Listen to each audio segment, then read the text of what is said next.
An election broadcast on behalf of the Labour Party.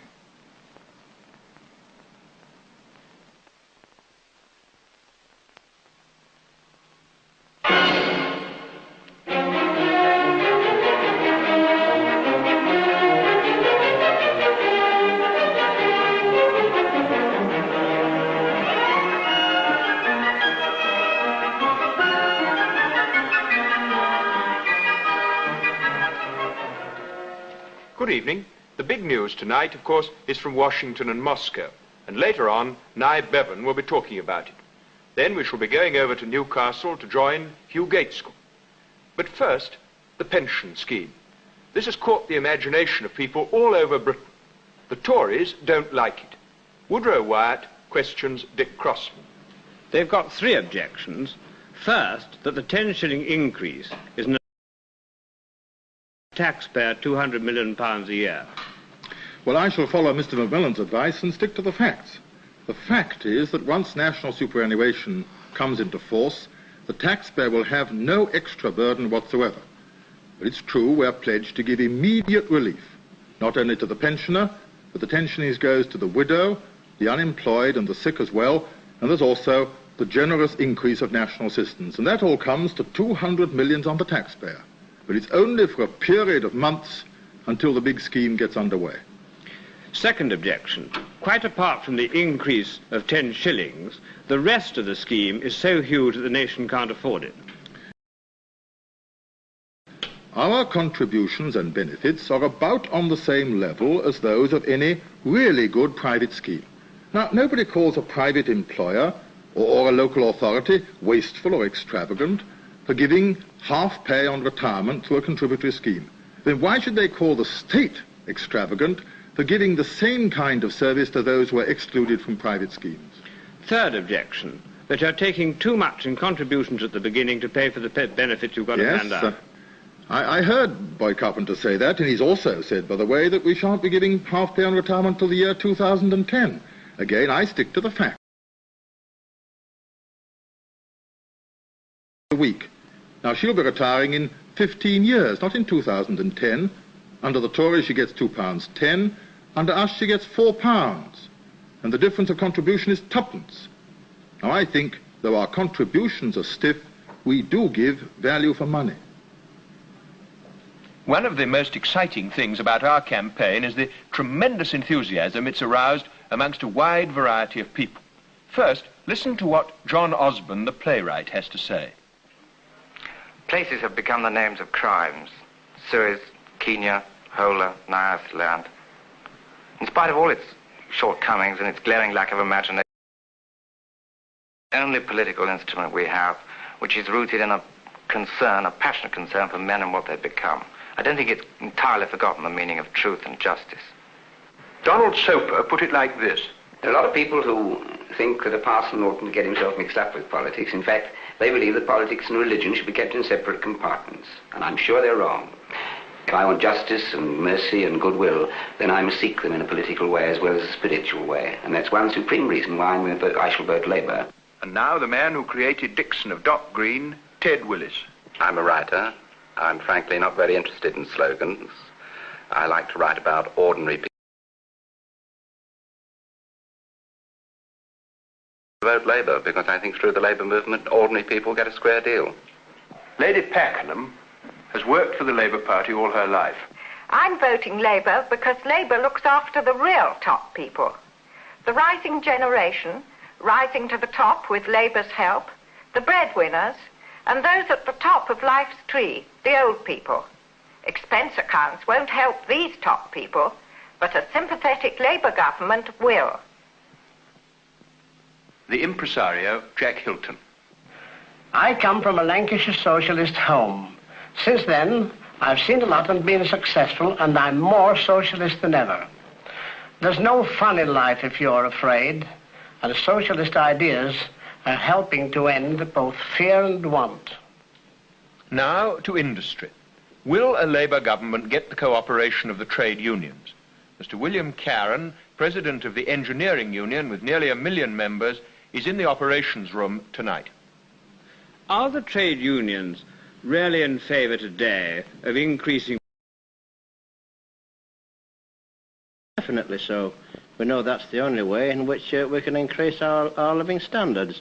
Already we've demonstrated our attitude in that direction in engineering in important sections such as automobiles. We have near automation. In steel we've had a technological revolution. In glass, the glass industry, almost full automation, and with the cooperation of the trade unions in all cases. Well, do you think we've got enough automation? Well, if there's any fear at all, we would fear that it would come too slowly rather than too quickly. Well, what guarantee have we got that the trade unions won't suddenly wreck the whole show by popping... A very positive guarantee. In the immediate post-war years, had the trade unions behaved irresponsibly, the economy of the country would have been wrecked. But having a government which demonstrated its fairness, we cooperated and restored Britain's economy. And if I may add this too, that in respect of industrial relations, I'm quite certain there'll be less strikes or industrial difficulty under an understanding Labour government than under the present administration. Are you in the trade unions going to try to dictate to a Labour government? Well, Woodrow, you know Hugh Gateskill as well as I.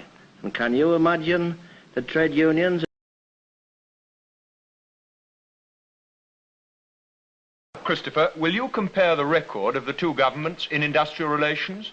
Well, the best test is the number of days lost in strikes and lockouts. And the Ministry of Labour figures show that this was the record under the Labour government and this the record under the Conservative government.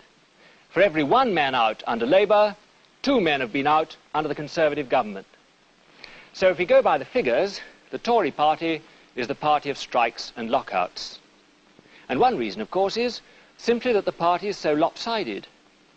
In the last Parliament, there was only one Tory MP with a genuine trade union background.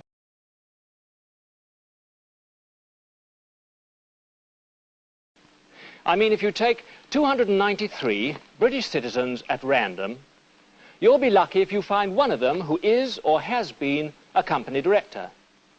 But if you take the 293 Tory MPs who are standing again this time, the figure is 148 company directors.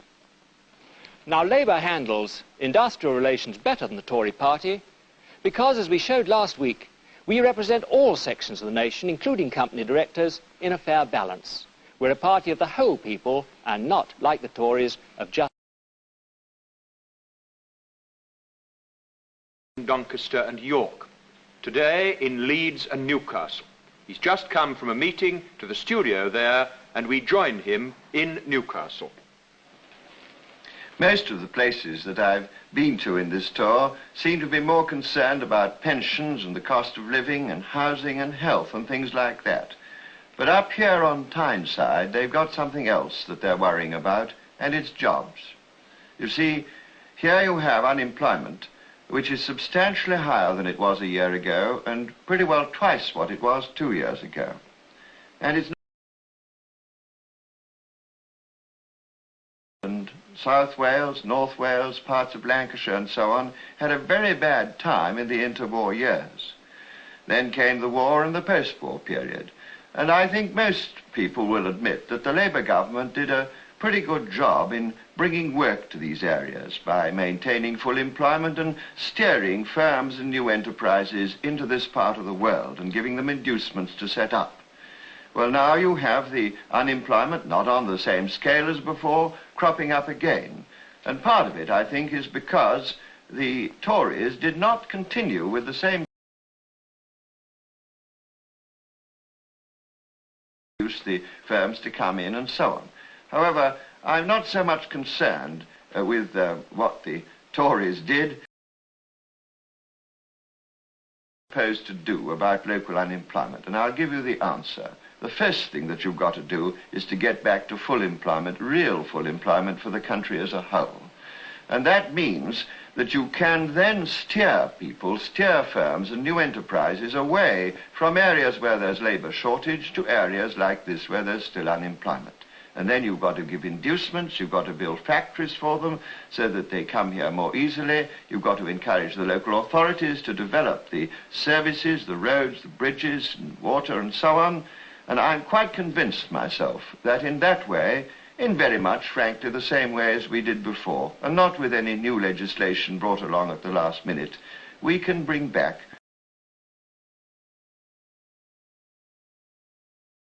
to South Wales and North Wales and Northern Ireland, just as we did when we were in power before. And now, as a public service, we bring you a completely unbiased report on Tory election claims. Claim number 1, roads. When they came to power, the Conservative government promised us a huge network of superhighways up and down the land. Super-efficient arteries connecting the centres of a new super-modern Britain. The Conservatives have carried through their splendid plans and have earned the gratitude of the happy British motorist. And now, foreign affairs. Nye Bevan is here with Tom Dryburgh. Now, Nye, what about this Washington communique? I rather liked it myself, in the first instance because it decided to have, and second because it picked up once more a position which we explained to Mr. Khrushchev in some detail in Washington, and that was, Moscow, you mean? in my bigger part in Moscow, that we didn't see any reason at all why the talks at Geneva should have broken down. There seemed to us to be a fairly good understanding about the position of Berlin if they could clinch it. And I think we rather impressed Mr. Khrushchev with that fact. You mean a temporary settlement in Berlin? A standstill agreement whilst the main summit talks are proceeding. Yes. Well, now, more broadly, however, how do you see Britain? Well, I think we have to realize that new nations have now come into existence to an extent as never before. There are hundreds of millions of people in Africa, in Asia, and in the Middle East that we now must try to impress. If we are to have any influence in the world at all with them, we must be able to present a different kind of image to the one that we have projected before. For instance, I don't think that we are going to have much influence in the United Nations if we are represented by people whose names are associated with Nyasaland and with Hola. I think that we have to prove to them that we have really moved into the second half of the 20th century and we have put 19th century methods behind us. Yeah, and when you say we've got to impress them, you don't mean merely in the old-fashioned gunboat prestige No, sort of way. we have to impress them by proving to them that we now realize that the international disputes can't be solved by big fist methods. Quite. And, of course, there's the problem of China and the United Nations. Indeed, we have insisted all along that China should belong to the United Nations, because why on earth, when she's excluded from membership of it? Quite. It's a complete misconception of the function and nature of the United Nations. Of course it is, and as I say, I emphasize this very much, that we should not be able to influence these new nations if our names are associated with deeds which are repugnant to them. Quite. Now, finally, you've been going around the country quite a bit in the last week or two. Do you find that these issues do stir a response in people? I find people are, of course, interested in pensions and health charges and rents and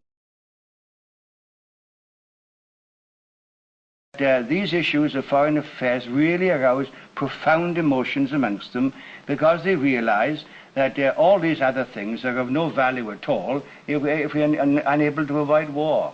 I'm sure you're absolutely right about that. We end, as usual, with a question. If the Conservatives think their pension scheme is as good value for money as ours, why don't they publish comparative tables showing how much you pay and how much you get under each scheme?